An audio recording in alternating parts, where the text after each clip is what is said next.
Bismillahirrahmanirrahim. Assalamualaikum warahmatullahi wabarakatuh.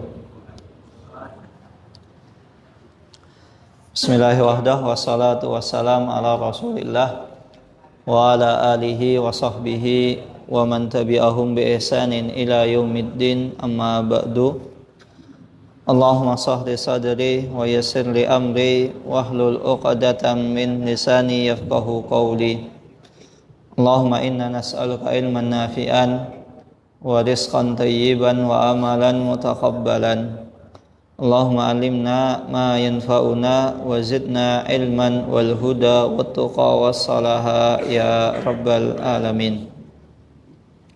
Bapak Ibu yang dirahmati Allah Subhanahu wa taala, alhamdulillah summa alhamdulillah, segala puji hanya milik Allah Rabb semesta alam.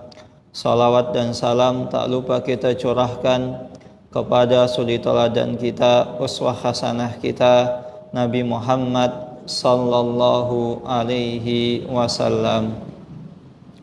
Bapak Ibu yang dirahmati Allah Subhanahu wa taala, sebelum kita masuk kepada pembahasan kitab Riyadhus Shalihin, saya meminta maaf yang sebesar-besarnya karena kajian pekan kemarin tiba-tiba dadakan dibatalkan karena ada urusan yang sangat mendadak. Jadi ketika itu saya hendak berangkat ke Masjid Baitur Rahman Klidon. Qadarullah saya dihubungi oleh kakak ipar itu nelpon bahwasannya bapak mertua itu tiba-tiba kolaps. Jadi saya batalkan, saya WA Mas Ahyat, kemudian saya berangkat ke sana. Qadarullah wa masya'afa'al, ternyata ketika sampai rumah sakit mertua sudah tiada. Jadi mohon maaf karena mungkin ada di antara Bapak Ibu sekalian yang sudah menunggu-nunggu,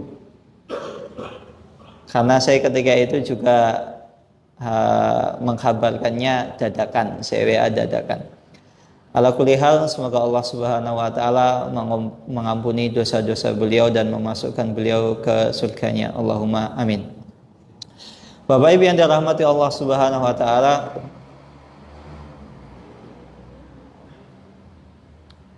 kita masuk kepada hadis ke-16. Diriwayatkan dari Abu Musa al-Ash'ari. Nama asli beliau adalah Abdullah ibnu Qais. Semoga Allah Subhanahu wa taala meridai beliau. Diriwayatkan bahwasanya Rasulullah sallallahu alaihi wasallam pernah bersabda, "Innallaha ta'ala yabsutu yadahu bil-laili liyatuba musii'un nahar." Sesungguhnya Allah Subhanahu wa taala senantiasa membentangkan tangannya bil-laili, pada malam hari, liyatuba musii'un nahar, agar orang-orang yang melakukan maksiat pada siang hari Allah Subhanahu wa taala ampuni ketika malam hari.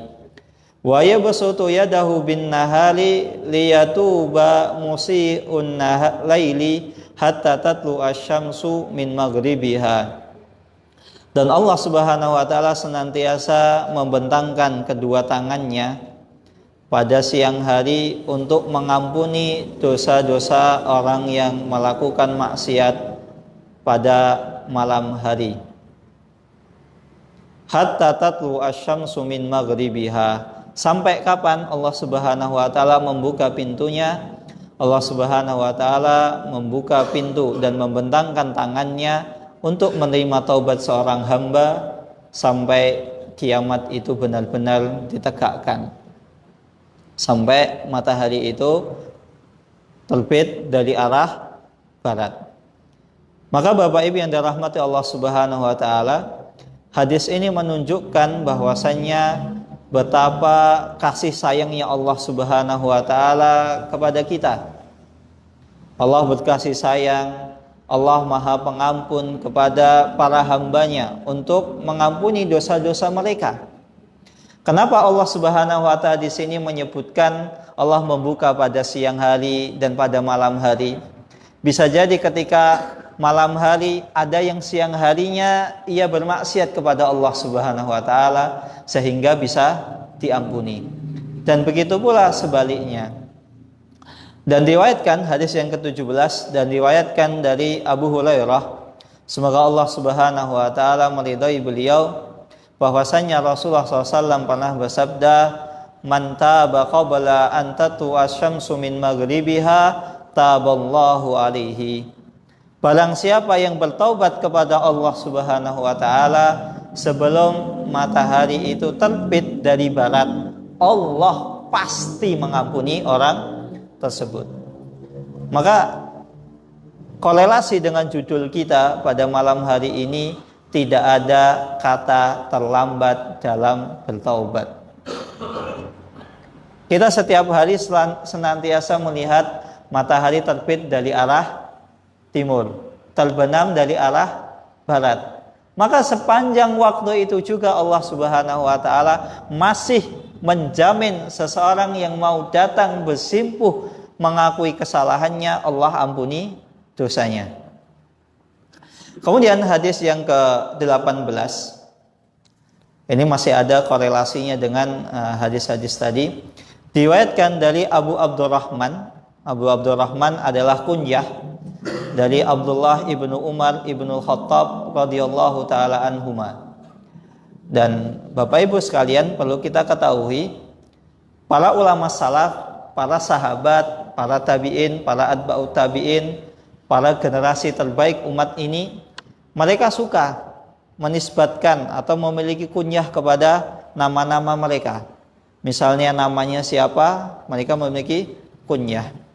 Bahkan Rasulullah SAW beliau memiliki kunyah. Apa kunyah beliau Sallallahu Alaihi Wasallam? Ada yang tahu, Bapak Ibu? Coba yang tahu angkat tangan, kunyahnya Rasulullah. Yang tahu jawabannya nanti benar, hadiah disiapkan panitia. Siap nggih Pak? Pak Tamir. Sinten? Ahmad bukan? Jazakallahu khair. Musyarakah thayyibah, usaha yang baik. Apa kunyah Rasulullah? Ahmad itu nama lain Rasulullah. Dalam Injil itu disebutkan Muhammad Ahmad. Ada juga di Hindu ada istilahnya Nabi Muhammad, saya lupa namanya apa. Nama Pak?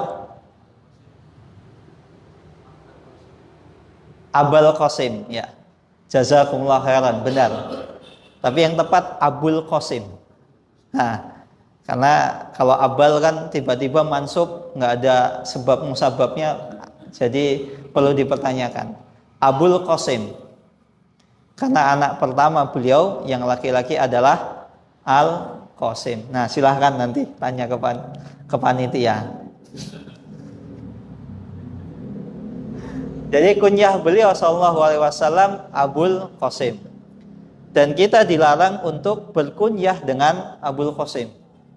Ini kekhususan. Abu Qasim boleh, tapi kalau Abul Qasim itu nggak boleh. Ada sebagian yang mengatakan sampai pun Abu Qasim itu nggak boleh. Ala kulli hal, lafadz hadisnya itu dengan menggunakan alif lam takrif. Sehingga para ulama mengatakan kebanyakan Abul Qasim itu tidak boleh. Nah, kita kembali. Nah, Abu Abdurrahman ini adalah kunyahnya Abdullah ibnu Umar ibnu Khattab radhiyallahu taala anhuma. Satu di antara 6 orang yang ditunjuk oleh Umar bin Khattab untuk menjadi Dewan Syuro, pemilihan khalifah. Bahwasannya dia mendengar Rasulullah SAW, beliau mendengar Rasulullah SAW bersabda, Innallaha azza wa jalla yaqbalu taubatal abdi ma lam yughargir. Sesungguhnya Allah Subhanahu wa taala pasti menerima taubat seorang hamba malam yughargir. Apa itu malam yughargir? Selama nyawa itu belum sampai ke tenggorokan. Kalau nyawa seseorang sudah sampai tenggorokan, maka taubatnya tidak diterima. Contohnya apa? Contohnya adalah Fir'aun. Fir'aun di akhir hayatnya dia mengakui ketuhanan Allah Subhanahu wa taala. Inni amantu bi Rabbi Musa. Sesungguhnya aku beriman dengan Tuhannya Musa alaihissalam. Tapi ketika itu nyawanya itu sudah ada di tenggorokan. Maka sebelum nyawa ada di tenggorokan, masih ada kemungkinan seseorang untuk bertaubat. Sampai orang yang misalnya selama seumur hidupnya misalnya nggak pernah berbuat baik, kafir, nah di akhir hayatnya ketika dia bersyahadat asyhadu alla ilaha illallah wa anna muhammadan abduhu wa rasuluhu, insyaallah masuk surga. Karena apa? Imam Bukhari rahimahullahu ta'ala pernah meriwayatkan sebuah hadis, man kana akhiru kalamihi la ilaha illallah dakhalal jannah. Dan uniknya Bapak Ibu sekalian, Imam Bukhari yang meriwayatkan hadis ini, ketika di akhir hayat beliau, semoga Allah merahmati beliau menyebutkan sanadnya, haddatsana fulan an fulan, diriwayatkan dari fulan sampai Rasulullah sallallahu alaihi wasallam, man kana akhiru kalamihi la ilaha illallah dakhalal jannah. Akhirnya Imam Bukhari rahimahullah taala Allah wafatkan. Maka Masya Allah, mengucapkan kalimat syahadat di akhir hayatnya itu susah apa gampang? Gampang apa gampang banget? Susah banget. Seseorang, akhir hayat seseorang itu tidak ada yang tahu. Nggak ada yang tahu. Paginya masih sehat, senyum, ngobrol. Ternyata siang sudah Allah cabut nyawanya. Nggak ada yang tahu. Nggak ada yang, kayaknya ini bentar lagi mau meninggal ini. Nggak ada orang yang tahu. Tiba-tiba, padahal semalam tuh saya masih ngobrol. Subuh saya masih baca Al-Quran bareng. Mau berangkat kerja saya masih ketemu, sempat ngobrol. Ternyata ketika siang sudah wafat. Nggak ada yang tahu. Apalagi mengucapkan la ilaha illallah. Maka kalau seandainya seseorang bisa mengucapkan la ilaha illallah, itu luar biasa. Insya Allah itu adalah salah satu ciri bahwasannya orang tersebut Allah wafatkan dalam keadaan husnul khotimah. Dan semoga kita semua yang ada di sini Allah wafatkan dalam keadaan husnul khotimah. Bapak Ibu yang dirahmati Allah Subhanahu wa taala, dari hadis-hadis yang kita baca tadi menunjukkan bahwasannya Allah Subhanahu wa taala senantiasa menerima taubat seorang hamba. Pintu taubat itu senantiasa terbuka. Senantiasa terbuka. Nggak ada batasannya. 2/7, nggak ada. Setiap saat, setiap detik pintu taubat Allah Subhanahu wa taala senantiasa terbuka. Ketika pintu-pintu yang lain itu tertutup, ingat bahwasannya pintu taubat Allah Subhanahu wa taala senantiasa terbuka. Saya berikan analogi yang sederhana Bapak Ibu sekalian. Kalau misalnya, saya yakin ya di sini Bapak Ibu semua punya orang tua ya.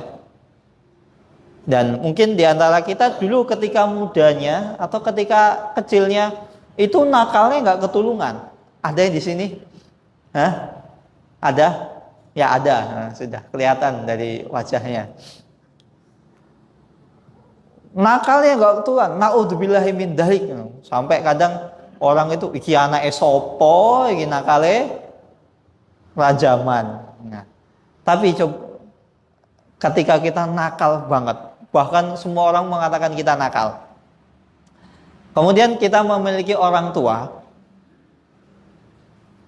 yang pengertian kepada kita. Misal suatu saat orang tua kita dipanggil oleh guru menghadap guru BP misalnya ke sekolahan. Karena apa? Misal kita terjerat kasus naudzubillahi min dzalik, misalnya narkoba. Kemudian ayah kita atau ibu kita menghadap. Kemudian kita dipeluk, kemudian kita dilus-lus. Ayah kita mengatakan, "Kak, kesalahan apapun yang kakak perbuat, kakak tetap anak ayah." Sudah bisa dipahami? Kesalahan sebanyak apapun yang diperbuat oleh kakak, kakak tetap anak ayah. Atau adik tetap anak ayah. Adik tetap anak ayah dan ibu. Tapi tolong kakak pertanggung jawabannya. Kakak mulai berubah. Kakak ini bawa narkoba, gak sembarangan. Sekarang pertanyaannya, kira-kira ketika orang tua kita mengatakan, apapun yang terjadi, kamu tetap ayah, kamu tetap anakku. Kira-kira apa tanggapan kita? Senang kan? Kita yang tadi, waduh gak kebayang. Wah, nanti kalau orang tua saya datang ke sini gimana? Marahnya seperti apa? Ini seperti apa? Gak kebayang, soalnya bawa narkoba. Bapak Ibu sekalian. Tapi ketika orang tua mengatakan, apapun yang terjadi, kakak harus mempertanggungjawabkan apa yang kakak perbuat. Dan kakak tetap anak ayah. Yang tadi sudah berkecamuk, wah nanti bapak mau ngapain, saya dicoret dari kakak lah. Atau misalnya bawa apa kira-kira? Bawa apa kira-kira Pak? Bawa kayu, mau dipukuli atau apa. Tapi ternyata ayah kita dengan lapang dada, dengan tangan terbuka menerima kita apa adanya. Atau misalnya kita sebagai seorang suami banyak melakukan kesalahan kepada istri. Mohon maaf, misalnya serong sana, serong sini, main perempuan sana sini, pindah sana, pindah sini. Tapi setiap misalnya kita melakukan kesalahan, naudzubillahi min dzalik, istri mengatakan, "Mas, apapun yang Mas perbuat, Mas harus bertanggung jawab. Bagaimanapun juga, Mas tetap suamiku."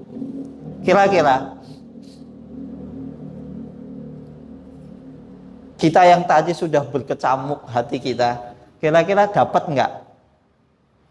Kita tiba-tiba mendapatkan harapan baru, atau tiba-tiba dunia yang seakan-akan kita bayangkan tadi runtuh sekarang ada lagi. Kita dapat harapan baru. Bahkan tak jarang, terkadang ada seseorang yang misalnya terjerat kasus. Kamu kenapa sih bela dia? Kan kamu tahu dia itu orang gak benar, bandar. Kenapa kamu tolong? Itu tukang mabuk-mabukan. Terus orang yang kita sudah marah-marahi, kemudian dia mengatakan begini, Bapak Ibu sekalian. Ya gimana ya? Di saat semua orang di muka bumi ini tidak ada yang mau menerima saya, abang mau menerima saya. Maka apapun yang abang saya perintahkan, nyawa taruhannya. Mau nyuruh saya jadi apapun, saya taati. Saya siap, karena apa? Ketika saya terpuruk, gak ada orang di muka bumi ini yang mau menerima saya kecuali abang. Maka begitu juga yang berlaku pada Allah Subhanahu wa Ta'ala. Ingatlah bahwasannya pintu taubat Allah Subhanahu wa Ta'ala senantiasa terbuka. Gak ada kata terlambat. Mau orang mengatakan kamu ini, kamu itu. Gak ada orang, misalnya orang di keluarga kita yang menerima kita. Ingatlah bahwasanya Allah Subhanahu wa Ta'ala senantiasa menerima taubat kita. Bapak Ibu yang dirahmati Allah Subhanahu wa Ta'ala. Maka ketika taubat tersebut, pintu taubat tersebut itu masih terbuka, jangan sampai kita sia-siakan. Allah Subhanahu wa Ta'ala berfirman dalam surat Al-An'am ayat 158, Yauma ya'ti ba'du ayati rabbika la yanfa'u nafsan imanuha lam takun amanat min qablu aw kasabat fi imaniha khaira. Pada hari di mana sebagian bukti-bukti Allah Subhanahu wa taala tampakkan kepada seseorang, la yanfa'u nafsan imanuha, maka tidak ada sedikit pun manfaat yang bisa diambil oleh seseorang mau dia beriman. Lam takun amanat, yang mana ketika sebelumnya dia tidak mau beriman kepada Allah Subhanahu wa taala, au kasabat fi imaniha khaira, atau dia tidak mau memperbaiki perbuatannya. Karena apa? Sudah terlambat. Fir'aun nggak ada manfaatnya. Maka jangan sampai adab tersebut Allah turunkan kepada kita, kita baru beriman. Fir'aun laknatullah alaih, adab sudah Allah timpakan kepada dirinya. Nggak ada manfaatnya. Maka sebelum misalnya bukti-bukti kebesaran Allah Subhanahu wa taala, adab Allah Subhanahu wa taala turunkan kepada kita, hendaklah kita segera menyesali perbuatan kita. Dan ternyata Bapak Ibu saya yang dirahmati Allah Subhanahu wa taala, Allah Subhanahu wa taala itu Maha Pengampun, Allah Ar-Rauf Ar-Rahim. Allah Maha Penyayang, terkhususnya kepada umatnya Nabi Muhammad sallallahu alaihi wasallam. Umat-umat terdahulu mereka melakukan maksiat, mereka melakukan dosa, langsung Allah adab. Enggak lama kaumnya Nabi Saleh alaihi salam itu mereka menantang Nabi Saleh. Ya Saleh, tunjukkan bukti bahwasannya kamu yang benar-benar apa? Utusan Allah. Keluarkan dari batu yang besar ini seekor unta yang bunting. Nggak masuk akal permintaan mereka. Tapi ternyata apa? Allah ijabahi. Allah buktikan bahwasanya Nabi Saleh alaihi salam adalah nabi utusan Allah. Akhirnya dari batu yang besar yang tidak ada kehidupan di dalamnya, keluarlah seekor unta yang hidup lagi hamil. Dan ketika Nabi Saleh alaihissalam mengatakan, wahai kaumku, jangan sekali-kali kalian mengganggu unta ini. Tapi ternyata kaum Samud ngeyel.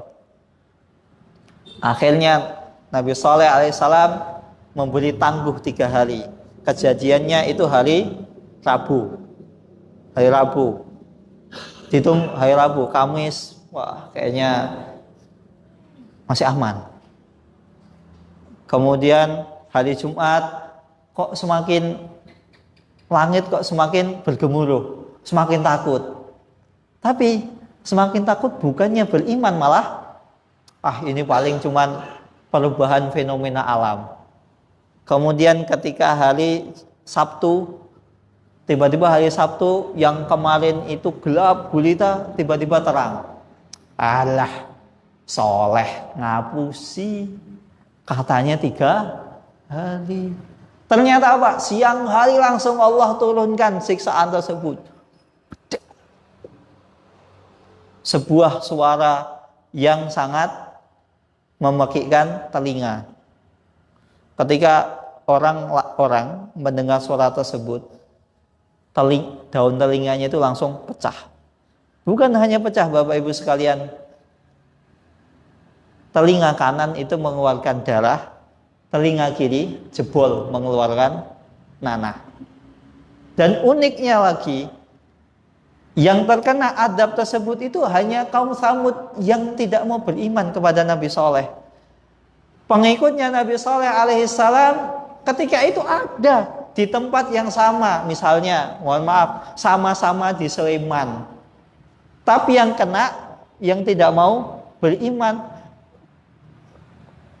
Pengikutnya Nabi Saleh tidak mendengar apa-apa. Mana? Kok tiba-tiba telinganya pecah mengeluarkan darah? Kok tiba-tiba telinganya pecah mengeluarkan nanah? Pengikut Nabi Saleh nggak mengalami apa-apa. Di tempat yang sama. Maka jangan sampai kita baru mau taubat kalau siksaan Allah Subhanahu wa taala itu menimpa kita. Jangan sampai kita baru mau tobat ketika kita baru kena kecelakaan. Jangan sampai kita baru mau tobat ketika kita baru kena jantung. Kena jantung, aduh aku tobat. Jangan sampai. Tapi yang lebih mengenaskan lagi, sudah kena adab, kena siksaan, kena penyakit, cobaan bertubi-tubi, nggak mau tobat.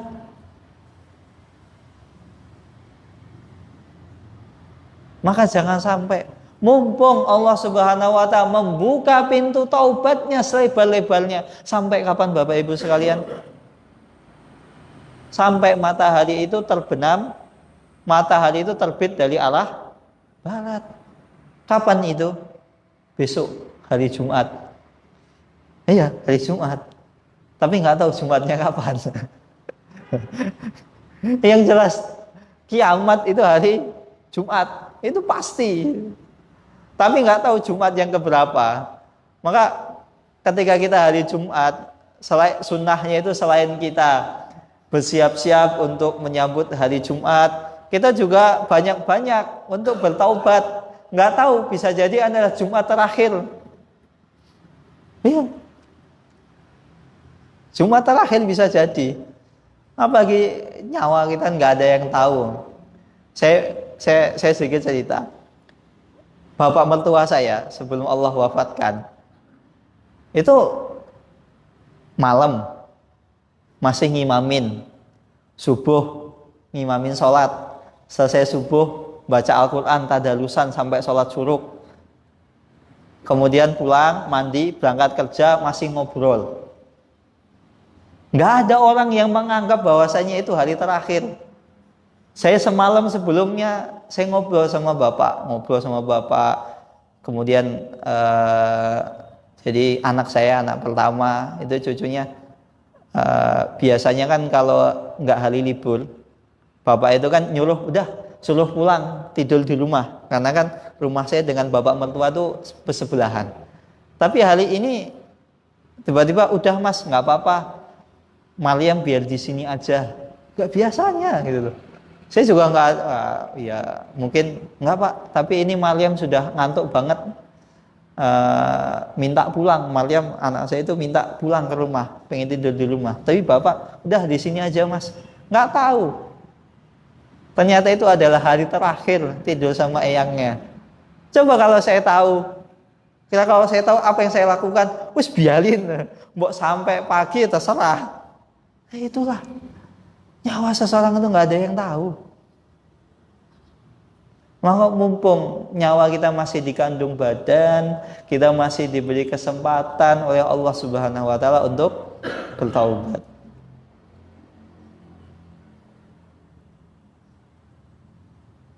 Bapak Ibu yang dirahmati Allah Subhanahu wa taala, maka hadis-hadis ini menunjukkan bahwasannya Allah Subhanahu wa taala itu ampunannya maha luas.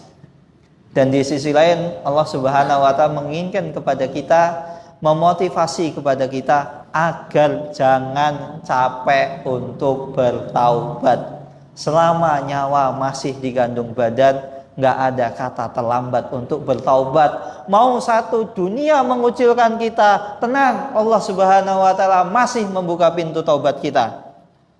Bapak Ibu yang dirahmati Allah Subhanahu wa taala, kita tahu kisah seorang laki-laki yang membunuh 99 orang. Itu semua orang mengatakan tidak ada pintu taubat bagi orang tersebut. Jangankan orang lain ya, ahli ibadah mengatakan kamu nggak bakalan diampuni oleh Allah Subhanahu wa taala. Akhirnya apa? Langsung ahli ibadah tersebut itu ditebas. Genap 100 orang. Saya mau tanya di sini. Bapak-bapak di sini ada yang pernah bunuh 100 orang? Ada? Enggak kan? Kalau 100, mungkin 100 ayam mungkin ada. 100 kambing mungkin ada. 100 sapi mungkin ada. 100 orang. Tapi ternyata apa? Allah Subhanahu wa taala masih membuka pintu taubatnya. Nggak ada kata terlambat. Mau teman kita mengatakan orang kaya, oh wong koyo-koyo iki bakalan tobatnya ditompo. Jangan sampai kita ini mendahului takdir. Nggak ada yang tahu siapakah di antara kita ini yang Allah terima taubatnya. Nggak, begitu juga nggak ada jaminan. Saya yang di sini ketika saya tobat Allah terima, nggak ada jaminan. Tapi bukan menutup kemungkinan ketika jenengan bertobat kepada Allah Subhanahu wa taala, Allah langsung ampuni dosanya. Maka Bapak Ibu yang dirahmati Allah Subhanahu wa taala, saya ingatkan kembali, Rasulullah itu sehari itu istighfar 100 kali. Tapi istighfarnya itu dengan penuh penghayatan. Astagfirullah, astagfirullah. Maka kalau perlu nangis, nangis, nggak masalah. Kalau nggak bisa nangis, ditangis-tangisin. Pura-pura nangis. Nah kalau kita nggak nangis untuk menyesali dosa kita mau nangis untuk masalah apa?